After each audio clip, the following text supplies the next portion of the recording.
叱咤談 Chat Chat 第二部分到我哋男歌手啦，全部都係7月份派歌嘅3位男新人，分別有啫喱、Albert、凌峰。你哋分別係幾多號派歌噶？我就係7月13號派歌嘅。我爭幾日？我7月16號。我係7月20。我哋要重申一次啊！我哋今次做嘅男新人呢，只係7月份嘅咋，因為佢哋係踏入下半年嘅第一個月啦。1至6月嗰啲呢，我哋未做啊，因為我哋嗰陣時都冇諗過，哇！啲新人呢，以為都差唔多啦，點知係仲有趕住入閘嘅，所以7月份呢，就會有呢一個嘅專題啦，要俾大家認識下大家先。啫喱，你係點樣入行嘅呢？我係通過嘅歌唱老師介紹，所以入到行嘅。而你而家只係一個中學生，中學生係啦，冇錯，中五學生嘅係啦。OK，我哋見到隔離個 Albert 咧，哎呀，咁樣咩事咧？點解你聽到中學生3個字好似好有感覺咁咧？因為喺呢位中學生隔離嘅咧，就係一位中學嘅老師啦。老師好，老師好，係學生好，早安係啊。你係教咩嘅 Albert？我教體育嘅，係啦，體育。係啊，教 P.E. 咯，咁介紹下啦。咁我叫 Albert 李正權，咁我係曾經參加過中年好聲音啦，跟住就好熱愛唱歌，咁就覺得過幾年啦，覺得係時候啦，所以就發行咗自己第一隻單曲咁樣。哇！一路中意唱歌，亦都參加過歌唱比賽，但係嗰陣時係從來冇派過歌。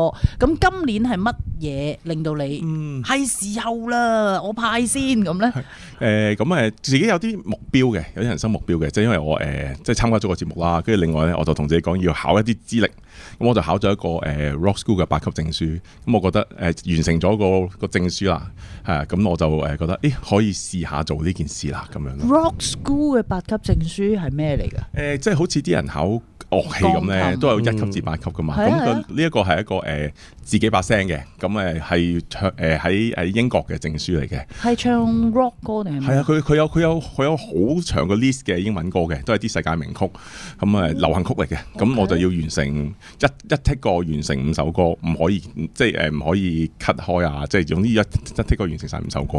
咁都準備咗好長時間啦，準備咗年幾，跟住就終於完成咗啦。咁一個8級嘅證書啦，跟住我覺得可能我自己係時候去再做下一步嘅嘗試啦。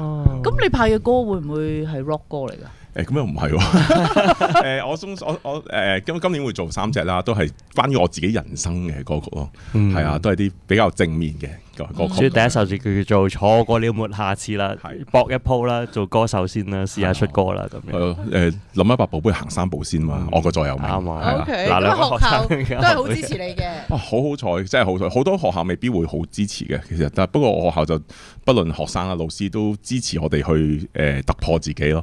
咁當然係即係都跟住教育局規則啦嚇，呢個要講咗先，咁就全部都係自資去做嘅，咁冇收入嘅，咁但係我就俾支持我去實踐我自己嘅追夢啊！其實追夢真係冇分年紀嘅，即係由中學生到中學老師嘅年紀，再到隔離呢一位都係老師嚟嘅喎。滑雪教練嚟嘅喎，唔算係老師嚇，教下人啫都係。係好謙虛嘅，好似面善嘅，見過嘅，你都係參加過。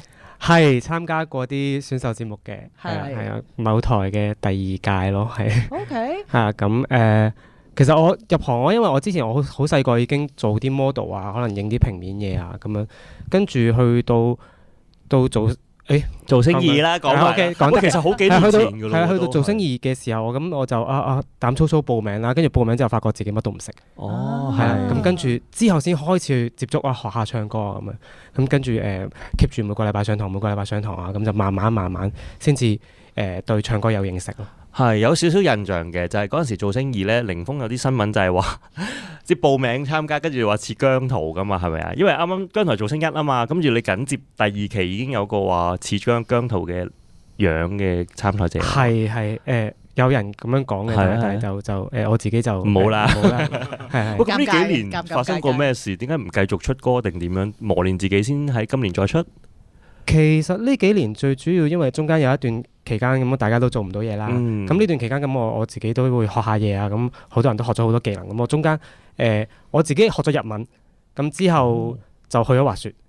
咁中間都有 keep 住唱歌嘅，即係 keep 住學唱歌。但係我覺得自己可能未夠一個即係好叻嘅地步。咁兩樣嘢一齊學嘅時候，咁機緣巧合之下，咁之後開始接觸唱歌，有機會去做一隻自己嘅歌，咁我就將唱歌同埋滑雪結合埋一齊做一隻歌。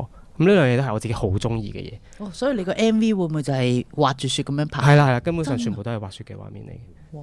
嗰個叫卡山王，卡山王亦都出埋日文版本嘅歌啦。係啦，日文版本就會出嘅。聽落去咧，大家 feel 到佢哋都係獨立人嘅身份。點解話 feel 到咧？就係因為好多嘢都係自己話事嘅，唔係話啊唱片公司咧叫我咁啊。其實做獨立歌手一啲都唔容易啦，仲要係新人喎，好多嘢都係摸索啦。我啱啱咧就收到佢哋嘅派台禮物，例如有 Albert 嘅呢一隻啦，鎖匙扣飾，但係其實入邊可以聽到你首新歌啦，係啊，可以有歌嗰啲啦，可以轉去我隻 MV 嗰度嘅。跟住咧無獨有偶咧，啫喱嗰個咧又係咁樣玩法。我想問其中一個問題就係咪都係同一個供應商啊？定係大家一諗啊，我要做咩派台禮物咧，都係上網 search 啊，都係呢啲。即係你哋，因為我想知嘅作為一個獨立人，仲要係新人，其實你哋點樣去開始呢件事？首先當然要做歌啦，但係做完歌之後點樣宣傳？即係你哋有冇請教下人啊？定係上網 search 啊？定係點咧？當然係有請教，即係業內啊，或者係一啲專業人士啦。咁容易係咯，你識到邊個？BM 就得㗎啦。咁就當然唔係啦，因為咧我嗰間學校咧係兆基啦，然之後自己創意書院係啦，冇錯，所以係啲藝術學校啦。咁入邊好多老師啊，係啦，都可能係喺出邊工作或者係喺呢個行業度發展緊嘅人啊。所以咧，其實我覺得係相對其他學生嚟講咧，係更加容易少少了解到呢個行業咁樣嘅。咁你問過邊個係咯？我哋係識嘅一啲可能歌手或者幕後人員。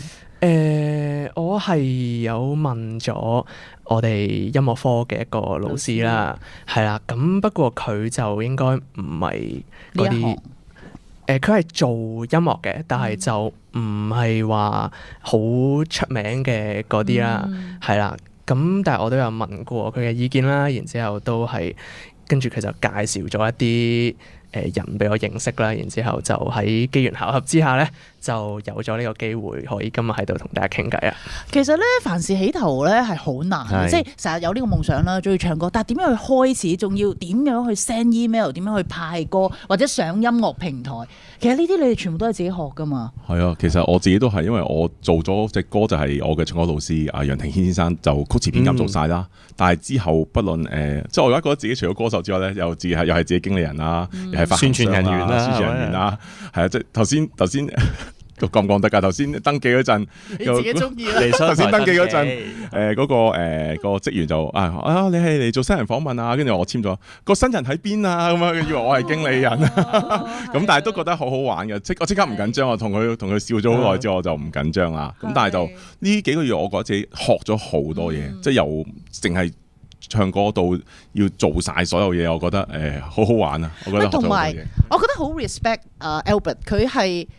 你諗下，係有啲關口要過，係咪啊？即係你嚟到嘅時候，你話俾人聽你係新人，係咪？嗰個關口好難。你有冇喺中意唱歌嘅同時，都問一問自己，喂，其實我即將會面對啲乜嘢啊？等等啊，嗰啲咧，學生咯，好細心咯，其他老師係啦，其他同事啦，學生啦，同埋即係自己少少背景，因為我係即係香港隊嘅香港排球隊前運動員兼而家香港隊嘅教練啊。咁嗱，初初參與呢件事咧，即係坦白啲，學生有笑嘅，咁我都唔介意嘅，咁有個共同話題啦，咁樣即係笑下我，咁啊後尾發覺，唔係呢個阿 Sir 傻喎，認真嘅喎，即係我一個禮拜真係練3日，即係睇住，可能尤其是有我 social media 都會一路分享自己嘅嘢，佢哋唔係喎，佢好似以前打波咁，佢理真嘅喎，咁樣，即係開頭由笑你變成可能都真係 respect 你，都好感激啊！即係不論嗰陣時去選秀節目啦，或者而家最出歌啦，好多學生都即係會即係share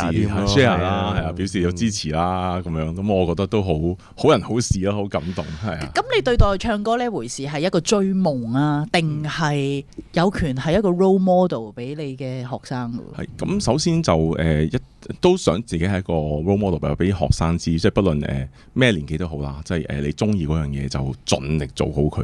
其實頭先講都預咗有一定有負面嘅 comment 啊，甚至咩 haters 啊嗰啲嚇，或者一啲即係俾人一啲好負面嘅評價都預咗嘅。不過我覺得，既然自己中意嗰樣嘢，就唔好擔心咁多咯。即係做咗先，咁你行咗3步，你之後就會知條路點行。